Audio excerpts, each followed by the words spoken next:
Hi, I'm Keith McEvoy, CEO of Success That Works and founder of SuperCharge Academy. Right, real special one for you today. So you know that your value in your career is all about how quickly you can learn skills. The more skills you have, right, the more valuable you are to the market.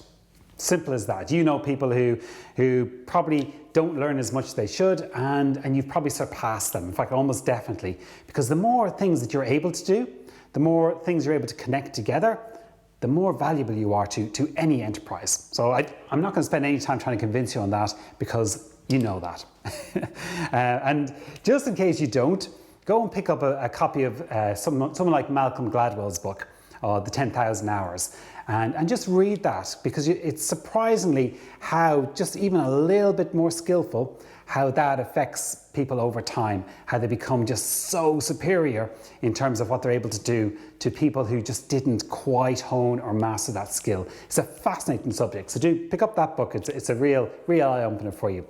But anyway, what I want to show with you is it's well and good saying, yeah, I know I should skill and I know I should do this, but we don't have infinite amounts of time to actually go and do this.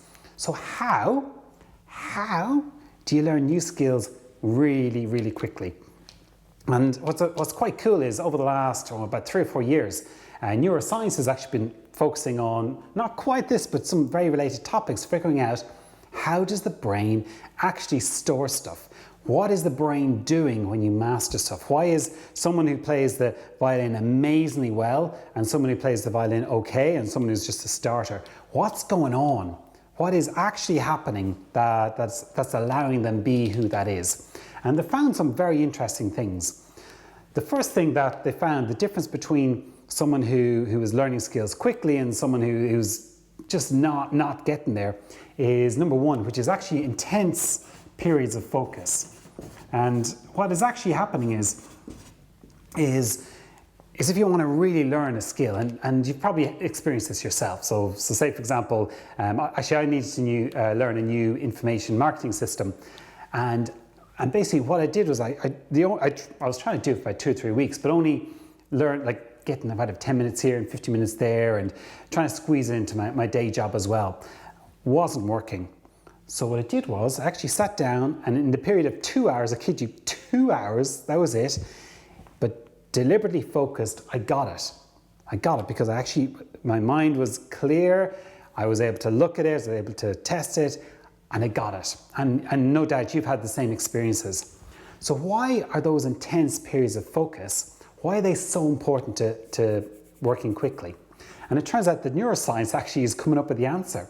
That basically what's happening in your brain is when you are distracted or dealing with lots of different stuff, or spending, like I was, 10 minutes every now and again trying to figure this thing out, your brain is firing all over the place. So you have different parts of your brain turning on and off all the time.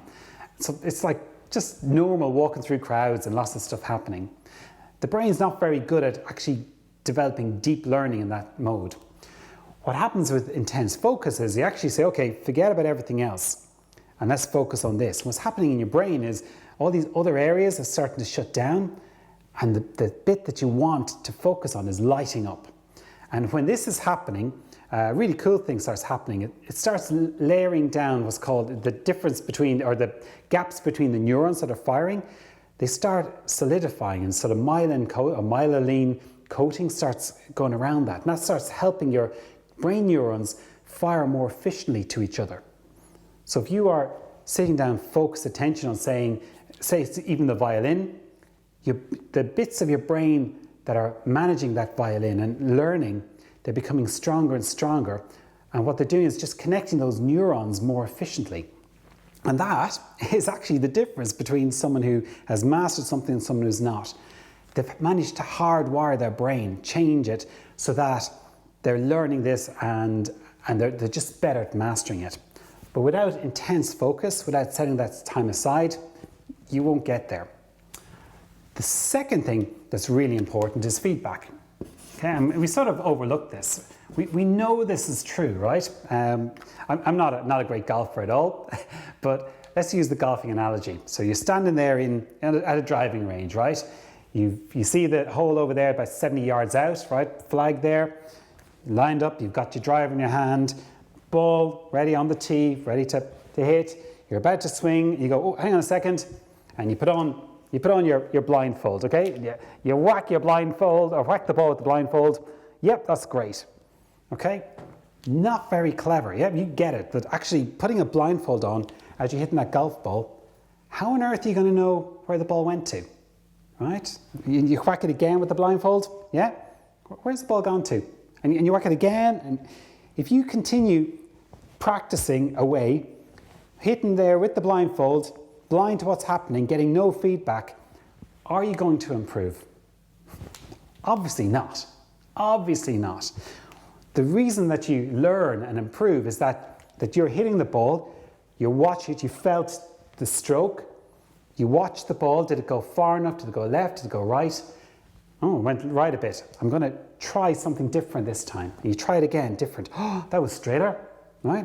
Whoa, oh, that was straighter. You practice and you get that immediate feedback. In fact, this is instant feedback, which is brilliant. The more immediate feedback you get from whatever you're doing, the quicker you learn. Make sense? Yeah? So, if it makes sense, why do we not apply this in the workplace very often? And the thing that always gets me is presentation skills, right? You know it. Typically, most people present maybe once or twice a month, right? And do they do intense focus? Do they actually go and put the time in to learn the skill that they know they're going to be doing once or twice a month? Very few people actually apply the intense focus, first of all. And secondly, do you know what? In the past year, I don't think once I've been asked by someone to give them feedback on how their presentation went. Not even once. And oh wow, I could give loads of feedback because I've sat through so many absolutely terrible presentations, just wrong storyline, wrong format, what's in it for me missing, but I've never been asked ever about feedback, right? So when something as basic and as important as trying to convince people in the workplace to get your ideas across, we just don't do it. However, I've got a friend who invested loads of times in the intense focus. This is about 10 years ago, and she's very good at this. But basically what she did is she figured out, well, what does a presentation have to do? And she went on a course, and she read more, and she read more. And eventually she came up with, essentially, it looks more like a marketing pitch, but she's got a structure that she uses all the time. It is so effective. If she invites you to a meeting, you know what's going to happen. You're going to instantly learn what the presentation is going to be about. You're going to be instantly guided through what's happening. You know you're not going to waste your time. And guess what? You always show up to her meetings. Always. It's brilliant. But she always asks, even though she is head and shoulders above everyone else, she's always asking for feedback. In fact, normally she'll do a quick dry run of the presentation, say, do you know what, I've got all these people around, this person might go from this person might come up with that idea. I'm thinking of presenting the idea in this type of way to help it flow better. What do you think? She's asking feedback before she even starts. Absolutely brilliant. She is head and shoulders above everyone else, all because she put in probably about 2 days work 10 years ago. Do you think putting in that amount of work has paid off for her? You bet you it has. You bet it. Her career, brilliant. Doing really, really well for herself. Right. Okay, so what I want you to do for next week is think about an area, something that you're doing, a skill that you're using every day in your work environment. Maybe it is presentation skills. Maybe it's speaking. Maybe it's running meetings. Maybe it's just delivering one-to-one meetings with your team. But figure out how can you get really better at it, and set some time aside, even if it's only 2 hours, to go and research and figure out how you get really, really better. And figure out as well, how are you going to start getting feedback? How are you going to start learning from all this new knowledge about this subject, so that you go from being here and you really level it up so you're up here. Talk to you next week. So if you enjoyed this video and found it useful, I've got 2 things that you can actually do right this second. The first thing is click the button just here and subscribe to my YouTube channel. And that means that you won't miss any future episodes from me. And the second thing that you can do is, if you click the button just here, is you can sign up for my weekly newsletters, which have loads of free tools and insights and lots of really cool stuff that basically will help you to go and earn your worth in a job you love with a great work-life balance, because you so deserve it.